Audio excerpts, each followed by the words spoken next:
And welcome back to the Ramp Up to Retirement podcast with your host, Dan Reese. Dan, number one, it's great to see you again. And number two, I'm really excited about this episode because we are in the middle of a terrific series on your exit in terms of if you're a business owner and you're looking at selling at your business and what it means and what you can do to prepare for it. Number one, it's good to see you. And number two, I love today's topic because there is no one answer. And that, of course, is choosing the right exit path. Good to see you, Dan. Yeah, great to see you. I'm excited about today as well because I think it's going to be an eye-opener maybe because people that own businesses, it's not something you think about a lot, selling your business. And so I think a lot of people get like, well, I'll just find someone that wants to buy it and keep running it like I do. Yeah. And that is an option, right? That definitely is an option, but we're going to get into a lot of different things today and hopefully give listeners something to think about when it comes to their business and maybe things they hadn't thought about because there's a big emotional piece of this, right? As it's your life a lot of times. And so, when we get into it, it's good to consider maybe different things that you haven't thought about and that you could possibly sell a business and still maintain some of you in it. You know what I mean? With your values and the things that matter to you. And so even though you may exit your business, maybe the business can continue to operate in a way you feel good about. And on the other side, maybe that doesn't matter to you, right? So like that's why we're talking about it. By the way, both viewpoints are perfectly legitimate. You may be like, this means so much to me. I want to try and, extend that legacy on because it's a little bit of me. Or you may think I'm done. Yeah. And I'm not going to look back. I'm walking away from this. Yeah. No, there's definitely both sides of that. There is not a right or wrong, but it's important to like, as we talk through this today, to think about it. Think about what you would like. If you had a perfect ideal situation, that's what's funny when you talk about planning in general. And I think it's a fun exercise. You kind of look at where am I right now? What would be my utopia if I could create the ideal outcome for whatever it is you're working on, like selling a business? What would that look like? And then, you start backing away from it and say, okay, well, utopia is generally not something you can get to, right? I mean, it's kind of like if everything went perfect. But, how close can we get? Is this a reality? And what are the pros and cons of getting close to what we would love to see? I think that exercise is really, really important for a lot of owners because there are a lot of options. There are a lot of realities, which, you've done a very good job at discussing in the prior 6 episodes. One of the options that's on the table for people looking to exit now is there is a lot of private equity out there. Yes. Does it represent maybe the best option for a lot of people, or how do you see it? Yeah, it's interesting. It is a lot. It's all over the news. I mean, you're seeing it with a lot of different size companies too, private equity coming in. And basically, these are investors that want to come in. And a lot of times they'll like take your type of business and they may be rolling up several of those to get economies of scale. And then they can turn around and sell them at a bigger number, right? I mean, it's an investment for them. Right. And a lot of times it can be kind of overwhelming, some of the offers that are coming from private equity where people are like, really? Well, a lot of owners probably like, I'd like to be overwhelmed, please. Yeah. But I mean, I'm going to say there's not really a universal best path, right? This is an option that exists and not for every business, but for a lot of businesses out there. And, one of the things we're going to talk about are some of these different options because what happens when you start thinking about this stuff, the first thing that really most business owners, like I believe, think about is how much can I get for it, for my business, right? How much can I get for my baby? Of course. Like what, I put all this into it. And so that kind of rises to the top often, private equity. And it's like, because maybe that's like a big number right away. But I would really encourage everyone listening to think a little deeper than that. And we're going to talk more because just the evaluation of your company is important, obviously. This is, we're not playing games here. This is your future. But we also want to make sure that as you progress through this exercise and looking at different options, you're fulfilling your overall needs. And that could be your current employees. That could be what you want the company to represent. That could be your finances, right? So there's a lot of pieces that go into it that we really need to think about. Well, yeah, there are a lot of ways. I'm sure you're going to get into this too. A lot of ways that owners can evaluate their options. And, so it leads me to the question, what are your primary exit paths that owners should understand as they get into this process? Yeah, and keep in mind as we talk about this, there's a lot of different ways to do this, and there's probably some combinations of things, but we're going to talk through some of the most common exit methods that we see that a lot of business owners consider. And so we just, first thing I want to get into is just what's called a strategic sale. So oftentimes you may have a competitor or someone that works with your business, complements your business. And sometimes like a strategic sale would be where that other company's like, you know what, you're thinking of retiring. You really fit well with what we do and what we're trying to accomplish long-term with our strategy. And so we may buy you because we can get some instant synergies with your company. And it's really interesting because, chances are you've worked quite a long time with them if they're in that position where they're considering purchasing you. So you do have, as an owner, a pretty good idea what they represent generally. You know what I mean? Like you got an idea they're good guys, good girls, bad guy, whatever it might be. But you also understand that there's a very, very natural fit that's not a competitive fit. It's just it supplements their business if they're looking to buy you. Oh, absolutely. And there's been examples out there where let's say that you've created this really great process for what you do, whatever that is. You've really, from an engineering perspective, the way you run your business is like amazing, right? Other people look at it and go, man, I wish I could do what you did. Well, here's the thing. Sometimes strategic buyers are interested in buying because they want to capture that. You know what I mean? It's already there, and then they can implement it in their own business. And so there's a lot of reasons you see those strategic sales, but it is an interesting one because it can be of good value, right? They would be willing to maybe pay even a little premium because they can see the immediate positive impact on their own business. Yes. Right. And so it's really kind of a cool thing. And that's something that does come up. So it's something to consider. The next one's what we just talked about, private equity. And private equity is interesting. And we'll get into some, there's some pros and cons to that. But like private equity can definitely give you more certainty about the money side of it. You can get in it like it's going to possibly be more upfront. You've got more certainty as a seller as to what you're going to get from that. Sometimes they give you a couple like bites of the apple, as they will say, like you'll get some shares in their company too, as you sell it. And then as they roll up and they sell again down the road, maybe you can get another bump, right? So there's some things there. Now we'll get into some, but like the thing to remember with that, there are definitely cons too. We'll get into later about that. Well, I got a real quick question while you're talking about that. When you're talking about, selling to private equity in particular, do you have a choice, Dan, between whether it sounds like you do, between whether you take one big lump sum, we're going to pay you $15 million for your business, or can you agree on a price and they'll say, and we'll pay that out. We'll structure the payments out. Is it, over a period of time, whatever that might be. I'm sure the answer is like the theme here. There's no right answer, but is that one to consider? Yeah, definitely. And there's different ways, like they'll pay earnouts sometimes. Like if you're confident you're going to stick around for a couple of years and maybe you get paid based on your performance in essence, right? And so there's a lot of different ways they'll structure it. And that's kind of the art of the deal, as they would say, and there's a lot of variables. But the way I would always present this is, look, you're a seller, they're a buyer.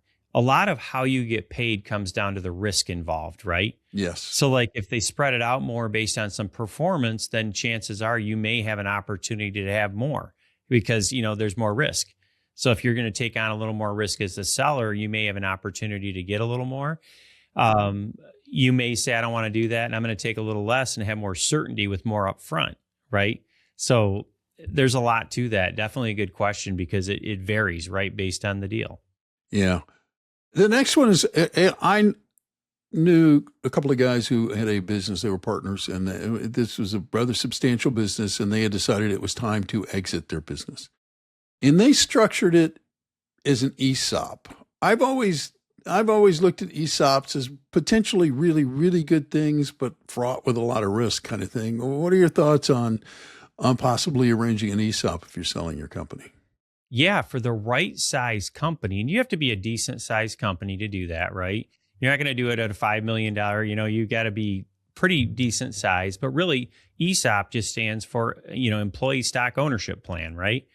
And so what you're really doing is you're kind of like creating these shares and you're slowly kind of making the employees owners, right? Well, you cash out. Now the company is financing it, and it gets and that's a whole different probably podcast in itself, doing a whole thing on ESOPs. But the idea is a lot of people like those because they can be tax efficient, which is important for the owners selling. Mm-hmm. It can allow you to kind of gradually get some money out of the company. So it's kind of like, hey, I like this because I can start monetizing some of it, but I also can kind of stay involved. You know what I mean? I'm not just walking away tomorrow. And then I can also even realize some further appreciation in that company as I continue to kind of sell more to the employees and move more out, right? And so it's kind of, think of it as a extra retirement plan, right? So your employees have this, they'll still have maybe a 401k, but then they have an ESOP separately, and they're their shares of the company. So depending on a lot of ways they can structure it, but maybe length of service, what they earn, different things, they'll get shares allocated to them. And over time, they become like an owner. And the other thing that's neat about an ESOP is like down the road, like say that then you decided to sell to somebody else. Now, guess what? Your employees get to really, get the benefit of that too, because they have shares, which is really cool. One note on ESOPs, which is really an interesting fact, they tend to outperform other companies. Like ESOP companies tend to outperform, and a lot of it is because you do have employee ownership. So they want it to go well. They have skin in the game. Yeah. Yeah. Yeah. It's awesome. I mean, it's really a cool thing. And there's just so much with ESOPs, and they're popular. It takes a lot of planning, right? And you really have to put a lot of thought into it before you get on that road. But man, what a great option for the right company. Yeah. And it also provides continuity. You know what I mean? Because you're kind of business as usual. You're not having this major shakeup with some new owner coming in and just changing everything. Right. True. You're right. I mean, it's an incentive. It's an incentive. If I'm working for you and I have been participating in the employee stock ownership plan, I'm more incentivized to stay working with you. You are. Especially if I know that at some point down the road, you're considering a sale or some kind of exit, that I might benefit from. No, 100%. There's a lot of long-term benefits for the stability of the company with ESOPs, but it's a neat option. Definitely not right for everybody, but none of these are. You know what I mean? None of them are right for everyone. So the one that's right is the one that's right. Yeah. Because there are a bunch of these options. The one that I know you're about to mention here, which is kind of in some ways related to ESOPs, which is management buyout. Yes. Yep. And a management buyout, like depending on how your company's structured, that can be a real positive because, as long as you've got the right management team, and they have to be right from a financial perspective too, because more than likely they're going to need to get loans and different things to help finance this thing. But it is neat because like an ESOP, you're going to generally keep a similar culture in place, right? As long as they're the right people. That's why, again, it's not right for everybody, but if they're the right team that share your values and you feel good about it and you think they can continue on with what you've established in a positive way, that's a pretty neat option because, again, you're getting buy-in from your leadership team, right? Which helps transitions work better, honestly. Like if they know they're going to be in the game and, they're actually, you can get some real excitement, you know what I mean? Because they're looking, hey, we could be owners. Yeah. That's a cool thing. The next one that you see too is family transition. This is obviously very popular with a lot of people because, it's a family legacy. You see companies that have been around for generations. This one can be tough, and a lot of it has to do with multiple children. How do you manage that? Like if one's stepping in, other ones are not. Mm-hmm. Like from an ownership perspective, have you conditioned them the right way to walk in and be successful? Have you like just given them the keys to the car right away? Or have you said, hey, they have a very structured way you begin working here in all the different departments, learning it, understanding it, so that you're more, I hate to say, but like grateful, right, for the opportunity and understand it versus walking in and just all of a sudden you're getting this big paycheck and all of a sudden you have this money rolling in that you've never had before that can cause some real challenges, really, Bill, I believe that too. One of the other risk with family transitions is that it's not really unusual to see a company go from the first generation to the second generation, but it gets increasingly more rare for those companies to go to the third or fourth or even fifth generation ownership because, well, largely because of some of the things you were just talking about. The kids are like, no, I'm not interested. I don't want to go into your business. I don't want to do that. I want to go do my own thing. So that, there is a risk in terms of family transition that it's like at some point you may run a family that want to do the business. Yeah. Well, even too, the other thing, let's think of a simple example. Let's say you have a son and a daughter that are both have been there, similar ages, have been around the company. You're going to transition and you have to decide the hierarchy, from a management perspective and ultimate decision-making and all that. That in itself can be extremely difficult and can create some very hard feelings, for somebody, right? It makes it tough for the owner, but I think if the owner is dealing with everybody, in this case, his kids, he's dealing with their kids. As long as he or she has been very transparent, it would seem to require a lot of transparency. Or, boy, you're right, this could be a family drama on TV. Yeah. 100%. So, here's the thing, all these different methods, there's trade-offs. There's all trade-offs, right? And so like, that's one of the things that, we really want to talk a little bit about because like highest price doesn't necessarily mean the best fit. You know what I mean? That's a huge concept. Control, culture, legacy, that matters. And it matters to a lot of business owners, as to how that plays out. So it's just like, oh, do I just want the most money or do I want to make sure that there's something in me that I put in, I put my blood, sweat, and tears into this for how many years? Do I want that just to poof and be gone? Most people would say no. I would like some legacy there. And the other thing is like timing and flexibility really differs by each of the structures, right? And so like somebody might come in, like for example, if it's a strategic sale, it might be like, hey, they're coming in and they're taking over. It's done. You know what I mean? It's like you're there today, you're not there tomorrow. Yeah. Outside of a short transition period. So it really, there's a lot of things that come into play with that. But just be aware that there are a lot of options, and generally with enough soul searching and research and thinking about it, you can come up with one that is a good fit for your situation. What we've been talking about so far has been, what do you want? Being clear on what you want, right? It's like, as a business owner, what are you looking for? What do you want? What path works for you? The other side of that question, though, is what do the buyers want, Dan? Yeah. No, there's no doubt, because buyers are, again, you think about like, what does anybody that's going to invest in something want? They want to invest in something that's solid, right? I mean, number one, you don't want to just throw your money away. Of course. Yeah. They want a return on their investment, and they want to minimize their own risk, right? That's what buyers want, because it's just like anything. Like it's funny from an investment perspective. Wouldn't it be great if we could just get CDs at 10%? I never had to worry about the market. And it's like, well, there used to be CDs at 10%. You didn't really want to live then because inflation was... Those interest rates were at 22%. Yeah. But, the point is like most people, given the choice, would take a lower risk option for if they could get it for the same return. Yeah. Right. So how do you help owners? How do you help owners decide, where that fit is for them? Yeah. And so this is where you gotta, we talked in prior episodes, you can go back and listen to, a little bit about personal planning, right? So we have the three legs of the stool overall with exit planning. We've got business planning, personal planning, and personal financial planning.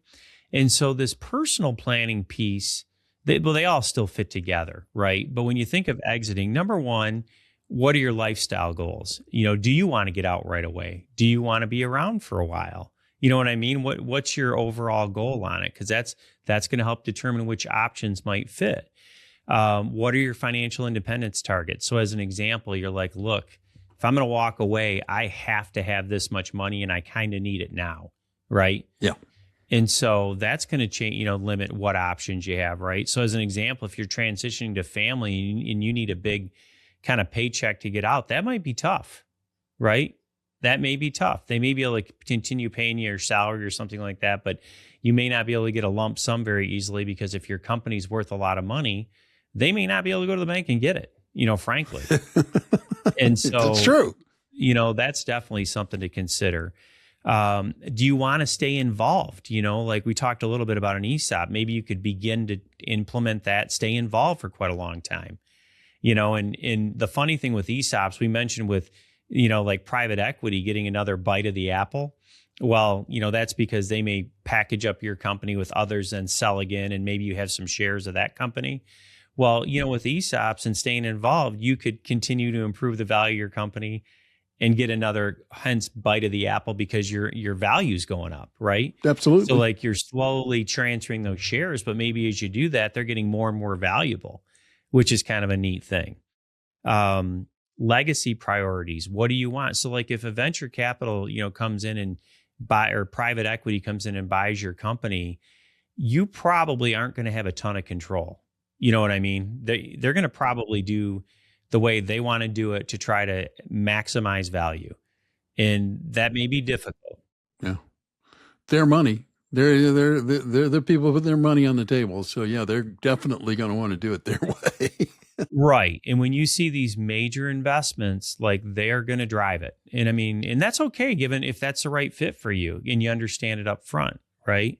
And the last thing really big is employee considerations. When you're trying to figure out what is right for you, what impact do you want to have on employees? There's obviously a lot of things like that could kind of be business as usual. You could have ESOPs where it really even enhances that relationship with them. There could be, a family transition where maybe you think it would stay similar, but maybe a lot of your key employees love you, but maybe aren't as fond as the next generation. I mean, they may have some animosity towards them because they've worked there and come up the ladder, and then you just brought them in and they kind of are ahead of them. And that can be tough, right? Yes. And so you need to look at like the employee considerations if that's important to you when you start figuring this all out. But really what it comes down to, you got to have that alignment with those three legs of the stool, your business goals, financial goals, and personal goals in order to really get the best option for you. No, that's completely understandable. So Dan, as we're coming near the end of this, we can't leave this episode without also not bringing up the negative, as it were. What kind of mistakes have you seen are in the process? So, what's interesting? This whole series was really designed that we're working through. We've got a final episode coming up after this. This whole series is about understanding that exit planning and what we call value acceleration is a process. And really the end goal is to be able to exit on your own terms, right? And giving yourself the most options and all those other things. But here's the reality. If you wait till the end and you don't do any of the other stuff, if you procrastinate and you don't basically practice value acceleration, it's going to probably not go great. I mean, just frankly, it probably won't go great. That's from waiting too long, honestly. And this all kind of goes together. Like this, what happens, you end up negotiating without preparation, right? So like knowledge is power. And so like when I have all these options and one of the options that you're looking at isn't getting you the result you want, but you're aware there's other choices, you're going to be a better negotiator. because you're going to be like, no, I'm not doing that. I can go down this road. And guess what? The buyers are trying to buy for the least amount. You're trying to sell for the most. There's an inherent conflict there. And so like, you've got to be strong in your game to be able to negotiate effectively. Yeah. And regarding that P word, process, a lot of people don't like process, but you've touched on this several times during the course of this series. You can't, well, you can do anything you want, but it's not smart to wake up one day and say, today's the day I sell my business. Go. Yeah. I mean, and if that happens, I mean, generally something bad's happened in your life one way or another where you have to. And so, and here's the reality of life. Something bad can happen to any of us any day. Yep. And so with preparation, so let's say you started preparing today, to like say, I want to start doing value acceleration and really focusing on the 3 legs of the stool, really working through these things. Guess what? You're going to be better tomorrow and you'll be a little better the next day. Now, we don't know when that negative thing might pop up in our lives, but what we do know is if we're practicing this process, every day it's going to get a little better. And so we're going to be further along when that, hopefully that bad thing never occurs. But if it does, you're way better off than you were prior. There will come a day, no matter how you do it, no matter how you exit, whether it's an internal transition, management buyout, whether it's family, whether you sell outright or whatever it is, there will come a day when you exit. Yeah, absolutely. Right? So what you're saying makes total sense. Be prepared now for an event that may not happen for 5 years, 10 years, as a matter of fact. Oh, I can tell you, if you start practicing value acceleration now and you don't sell for 5 to 10 years, you are going to be light years ahead of where you were. You are going to have way more options than you would have had, and you're going to get way more money for your company than you ever would have before. I mean, it's just the way it works because these processes work. They've been tested for years, things that we talk about. And so it's real. I mean, it definitely helps. But a couple other things where you might have some mistakes on this too is like ignoring cultural fit. Like, oh, well, this looks like a really good deal, but your company's going to completely blow up and you're going to have all these employees like mad at you for the rest of your life. I don't think most business owners want that. No. At all. Focusing only on valuation, again, like the biggest or the highest purchasing price up front may not be your best long-term deal anyway, even financially, but it may cause all these other issues that you're like, man, I would have given up this much money to not have to deal with these things, right? And so money's important, but you want to make sure it's looked at in the grand scope. In the last one, which is massive, and we spend a lot of time on this with clients, tax planning or lack thereof. When you're doing these things, you have got to understand tax implications and capital gains. There's, depending on how you do something, they're all going to have different tax ramifications. But that's why planning way ahead so that you can implement the right strategies in order to reduce those taxes long term is a massive mistake that people make because they just don't think. A lot of people think, well, there's nothing you do anyway. It's just I get what I get and then I'll have to pay my tax. That is very far from the truth. There are a lot of things you can do, to help put you in a better spot. You're probably still going to have to pay a tax, but you can pay less tax. There is a way there with preparation and planning, you can pay less in taxes than you might have otherwise. 100%. So all of this stuff really leads to what our final episode is going to be about, and so which is life after after ownership. So why don't we wrap all of this up to get us to where we're going next, Dan? Yeah. So the big thing when you want to think about all these different options that exist, evaluate multiple paths. Take your time, look at the pros and cons of all the different ones. Understand like what you need out of the business, like financially, because really, that's super important. Like we got to get what we need in order to maintain our lifestyle. Really think about your non-financial priorities. Like we can get caught up in the dollars that can overwhelm us. Look at what you want to happen non-financially with the company, with legacy, culture, all those things. Begin the tax planning up front. Do that far ahead. Understand the ramifications of different ways of exiting a business and how the taxes will play in, because that could have a major impact on your decision. because you don't get what it was sold for, the gross amount, you get the after expense and tax amount, right? That's what you get on a business sale. So understanding how those different ways, how those things play out based on how you do it. And build optionality. All that means is like, make sure that you have different exit options, which will allow you to negotiate better and allow you to get a better long-term outcome overall. And so that's the big thing. And so keep those in mind as you start going through this process. Be smart about this. Really, that's the bottom line here is you have a lot of options. There's a lot, the more flexible you are about your options, the better it's going to be. And prepare, whether it's for a year or whether 10 years from here, right? Yep. Any preparation you do is going to pay off more times and in more ways than you can imagine. And it will also help you prepare for what comes next.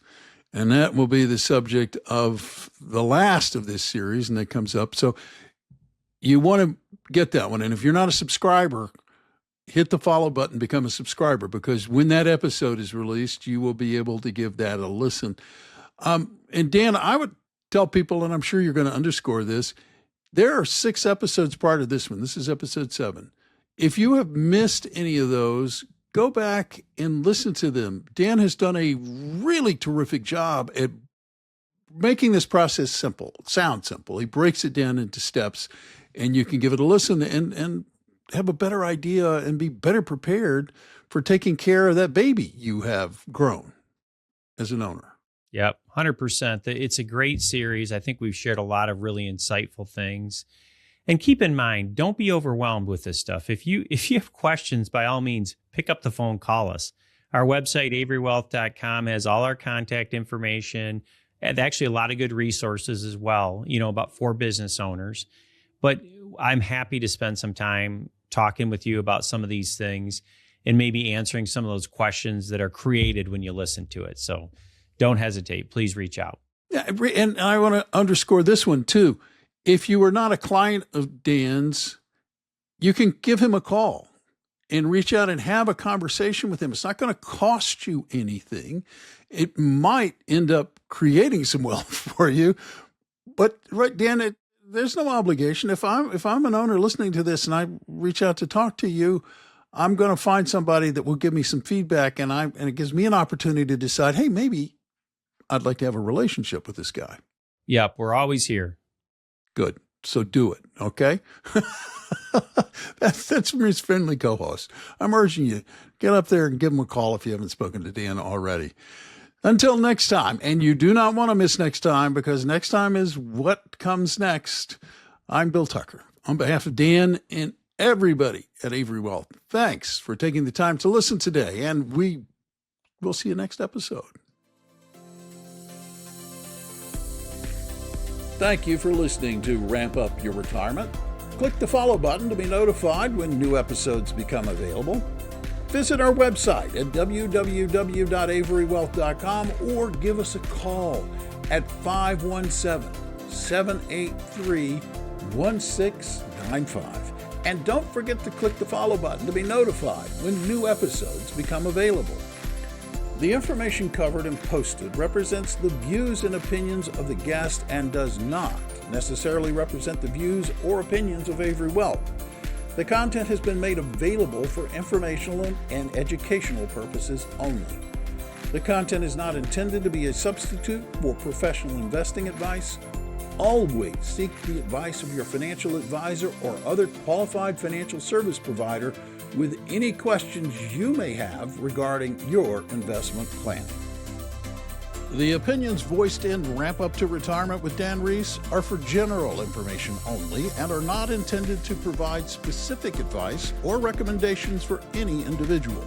To determine what may be appropriate for you, consult with your attorney, accountant, financial, or tax advisor prior to investing. Guests on the show may not be affiliated with CWM LLC. Views and comments by guests may not be representative of CWM LLC. Investment advisory services are offered through CWM LLC, an SEC-registered investment advisor. Carson Partners, a division of CWM LLC, is a nationwide partnership of advisors.